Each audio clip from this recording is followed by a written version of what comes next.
2024 में जब हमारी तीसरी बिहार सरकार बनेगी, भारत के प्रधानमंत्री तीसरी बार देश के सबसे बड़े सचिवालय में पहुंचेंगे आप लोगों को सहयोग से, तो 2025 में समरसता न्यूज के नाम से एक चैनल भी हम लोग लॉन्च करेंगे जो पूरे भारत में जाएगा ही।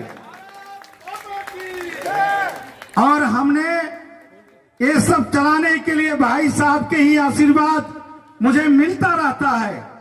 भाई साहब की देन है जो भारत सरकार में मैं मेंबर हूं। भाई साहब का हमेशा हमें सहयोग मिलता रहता है।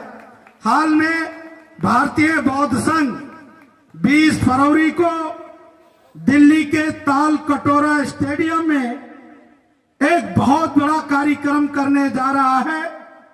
दलित समाज, पिछड़े समाज और सारे समाज की एक सच्ची बड़ी संगमम हो। हमारी संत गुरु रविदास जी का जन्मदिन भी है 4 दिन बाद 24 तारीख को, और गुरु रविदास जी के बुलाने पर, मीरा जी के बुलाने पर संत गुरु रविदास जी चित्तौड़ गए थे, तो हम लोगों ने उसका नाम रखा है मीरा चली सतगुरु के धाम। उस कार्यक्रम का रखा है मीरा चली सतगुरु के धाम। कार्यक्रम के मुख्य मार्गदर्शक होंगे भारत के पूर्व राष्ट्रपति आदरणीय रामनाथ कोविंद जी, और कार्यक्रम के मुख्य अतिथि माननीय अजय मिश्रा जी होंगे जो आप लोगों के बीच में उपस्थित हैं। साथियों, आपको देखने को मिलेगा उस दिन सारे समाज के संतों, विभिन्न विभिन्न देशों से, करीब 20 देशों से बौद्ध भिक्षु और तमाम समाज के संत भी होंगे। भारत सरकार के तमाम केंद्रीय मंत्री होंगे। हमारे चारों संरक्षक वहां उपस्थित रहेंगे, माननीय अर्जुन मेघवाल जी, डॉक्टर सत्यनारायण जटिया जी, फग्गन सिंह कुलस्ते जी और आदेश गुप्ता जी। भारतीय बौद्ध संघ के ये चारों संरक्षक हैं। ये चारों संरक्षक वहां उस कार्यक्रम में उपस्थित होंगे। ये जानकारी मैं आपको देना चाहता हूं। हमारे सभी पदाधिकारियों ने दिल्ली के हर कोने, हर मंदिरों में हम लोगों ने कल से जाने का एक प्रोग्राम बनाया है। सबसे पहले गुरु रविदास मंदिर में हम जाएंगे।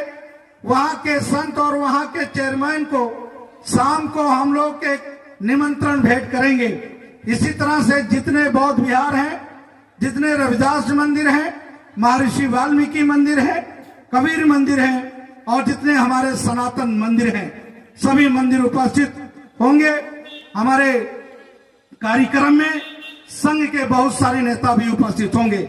मैं ज्यादा ना बोल करके, माननीय मंत्री जी ने पार्लियामेंट छोड़कर आए हैं, अपनी कीमती समय निकाला है। मैंने आग्रह किया था, इसलिए माननीय एक बार जोरदार तालियों से स्वागत करेंगे।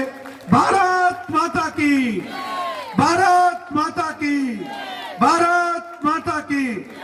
आदरणीय माननीय हमारे सबके गार्जियन, हमारे दुख सुख में साथ देने वाले आदरणीय गृह राज्य मंत्री अजय मिश्रा जी, धन्यवाद।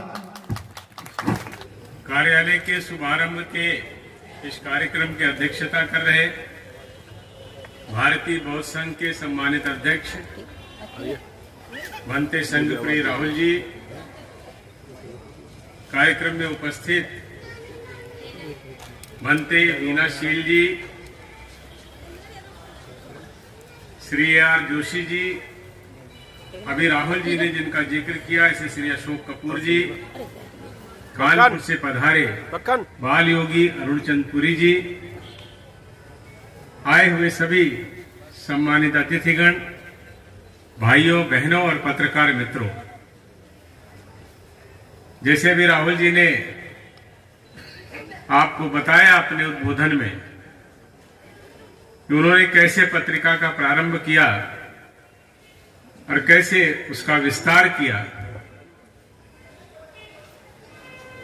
समाचार पत्र के साथ साथ उन्होंने नया अपना चैनल भी प्रारंभ करने की योजना बनाई है और ऐसे सब कामों के लिए निश्चित रूप से जिस तरह का कार्यालय उनके पास होना चाहिए था वो आज वो प्रारंभ करने जा रहे हैं। इस अवसर पर मैं उनको बहुत बधाई देता हूं और शुभकामनाएं देता हूं और ईश्वर से ये प्रार्थना करता हूं कि वो अपने प्रत्येक लक्ष्य में जिस तरह समर्पित और समर्पण के साथ काम करते हैं, ईश्वर निरंतर उनको सफलताएं दे और वो अपने लक्ष्यों को प्राप्त करते हुए लगातार सम्मान को भी प्राप्त करें। आप सब लोग जैसे जानते हैं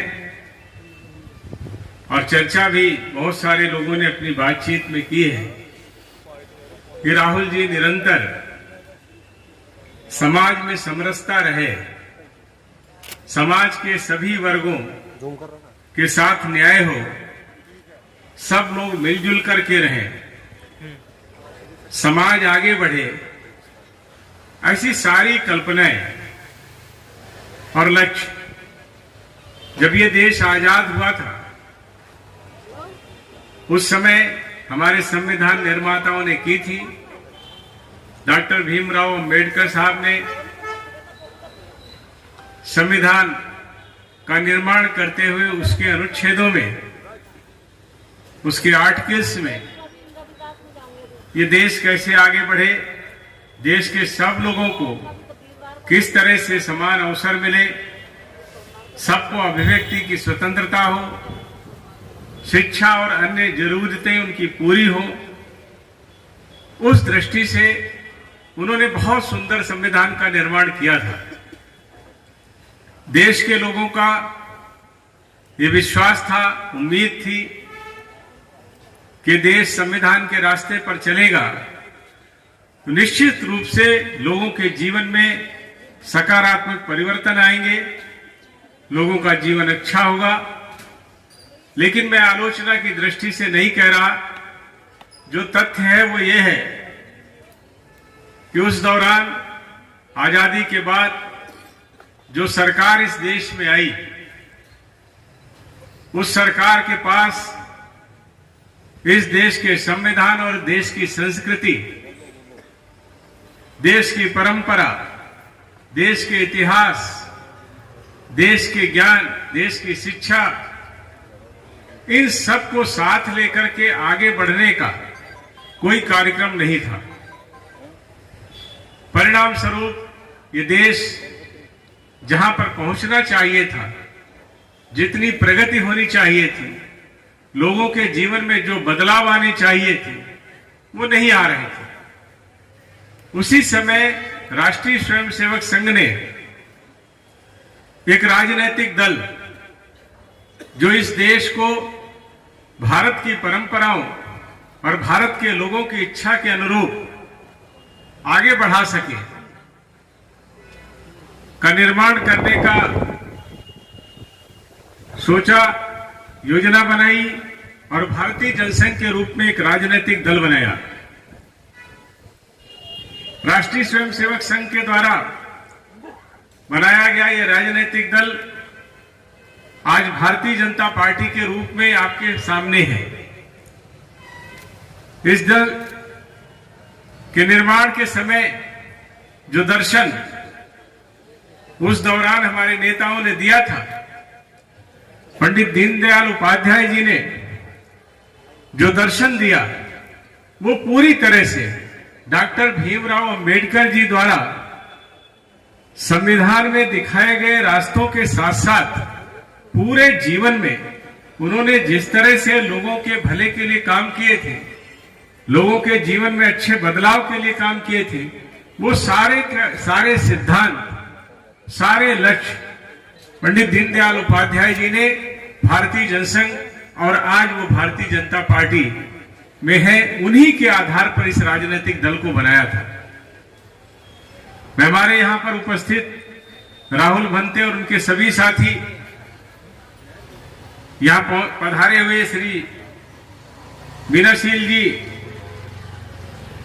ऐसे सभी लोगों ने भारतीय जनता पार्टी का निरंतर न केवल सहयोग किया है, बल्कि हम जिन लक्ष्यों को लेकर के चल रहे हैं उसके प्रति लोग जागरूक हों, उसमें सहयोग करें, उस दृष्टि से भी आप सबका बहुत बड़ा योगदान रहता है। मैं अपनी पार्टी के प्रतिनिधि के तौर पर, कार्यकर्ता के तौर पर भी आप सबका बहुत अभिनंदन करता हूं और आपका स्वागत करता हूं। हमारे प्रधानमंत्री जी यही लक्ष्य लेकर के काम कर रहे हैं कि हमारे देश के लोगों की जो आवश्यकताएं हैं, जो सामान्य जीवन जीने के लिए आदमी की जरूरतें होती हैं, उन जरूरतों को हम पूरा करें। लोगों के जीवन की जरूरतें पूरी करने के साथ साथ उनकी सुविधाएं बढ़े, इंफ्रास्ट्रक्चर खड़ा हो, देश के लोगों के जीवन में एक सकारात्मक बदलाव आए। उस दृष्टि से प्रधानमंत्री श्री नरेंद्र मोदी जी के नेतृत्व में, हमारे गृह मंत्री श्री अमित शाह जी के मार्गदर्शन में हमारी सरकार निरंतर काम करते हुए पिछले 10 वर्षों में हमने बड़े बदलाव अपने देश में किए हैं। इस देश में मोदी जी की सरकार में 4 करोड़ से ज्यादा ऐसे परिवारों को, जिनके पास घर नहीं थे, उनको घर उपलब्ध कराए। 11 करोड़ से ज्यादा परिवार ऐसे थे जिनके घरों में शौचालय नहीं थे। 11 करोड़ से ज्यादा शौचालय मोदी जी की सरकार ने ऐसे परिवारों को दिए। हमारी बहुत सारी बहनें जो ग्रामीण क्षेत्रों में रहती थी, उनको 2 बड़े बीमारियों के कारण थे, जिसमें एक टॉयलेट था, टॉयलेट की उपलब्धता न होना, उसके कारण महिलाओं को बहुत सारी बीमारियां अकारण ही हो जाती थी। और दूसरा बड़ा कारण था कि जब वो भोजन पकाती थी, भोजन बनाती थी, तो उसके धुएं से उनके फेफड़े और उनके स्वास्थ्य पर बुरा प्रभाव पड़ता था। प्रधानमंत्री जी ने उन बातों का संज्ञान लिया और जैसे मैंने कहा कि जहां हमने 11 करोड़ से ज्यादा टॉयलेट बनाए हैं, वहीं हमारे प्रधानमंत्री जी ने 10 करोड़ से ज्यादा परिवारों को फ्री एलपीजी के कनेक्शन देने का भी काम किया है। ऐसे निरंतर बदलाव हो। जब ये सरकार 2014 में सत्ता में आई थी, तो इस देश के 1 लाख से ज्यादा गांव थे जहां पर बिजली की लाइन नहीं पहुंची थी। 10 साल के अंदर प्रधानमंत्री जी ने इसे काम किया है कि आज हम कह सकते हैं हिंदुस्तान का कोई भी गांव ऐसा नहीं है जहां पर बिजली की लाइन और बिजली पहुंच न गई। एक बड़ा लक्ष्य था कि सब लोगों को शुद्ध पेयजल मिलने लगे। 2019 में प्रधानमंत्री जी ने 15 अगस्त को लाल किले से जो भाषण दिया था, आपने सबने सुना होगा। प्रधानमंत्री जी ने कहा था कि हम सब लोगों को नल से जल के माध्यम से शुद्ध पेयजल उपलब्ध हो, इसकी व्यवस्था करेंगे। और प्रधानमंत्री जी ने उस समय जो आंकड़ा प्रस्तुत किया था, हमारे देश में 19.5 करोड़ से ज्यादा परिवार गांवों में रहते हैं। और उस दौरान जब उन्होंने घोषणा की थी 2019 में 15 अगस्त को, तो केवल 2 करोड़ 68 लाख परिवार थे जिनके पास पीने का साफ पानी था।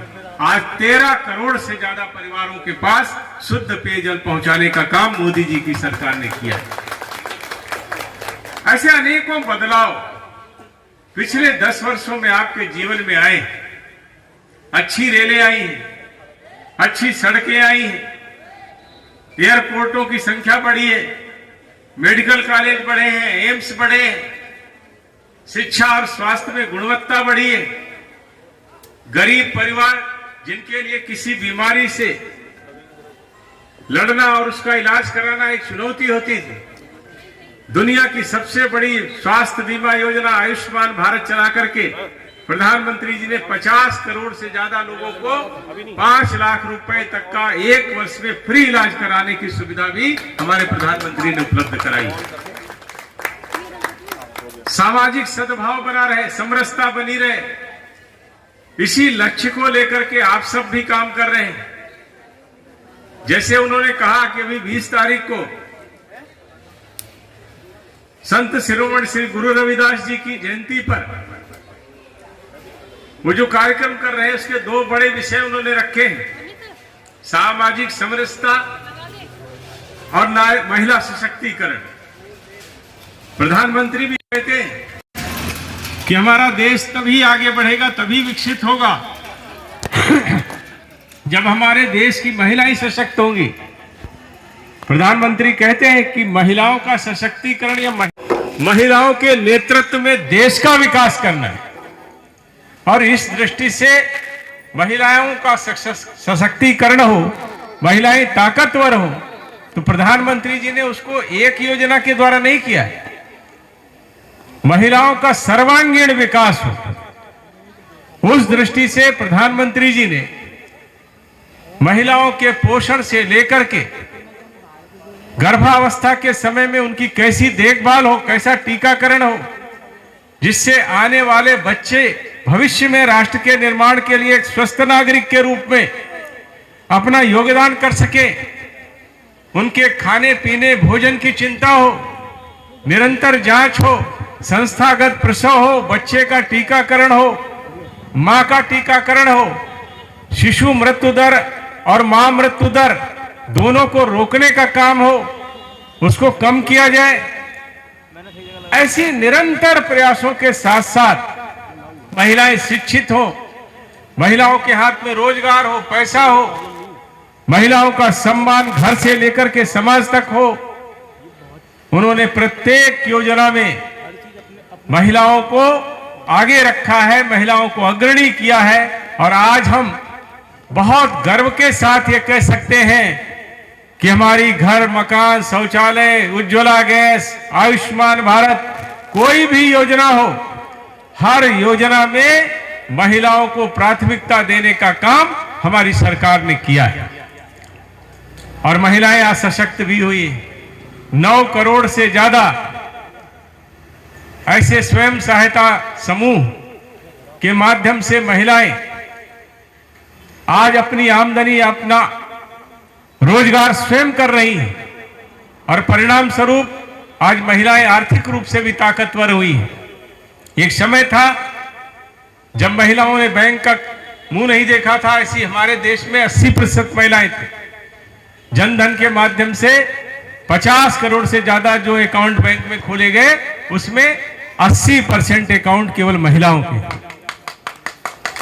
इस तरह से हमारी सरकार ने निरंतर एक बदलाव लाने का प्रयास किया है, समाज में बदलाव आया है, लोगों की सुविधाएं बढ़ी है, जरूरतें पूरी हुई हैं, सामाजिक समरसता बढ़ी है, और प्रत्येक वो क्षेत्र जो हमारे विकसित देश के लिए आवश्यक है, मोदी जी के नेतृत्व में, गृह मंत्री जी के नेतृत्व में ये सरकार लगातार काम कर रही है।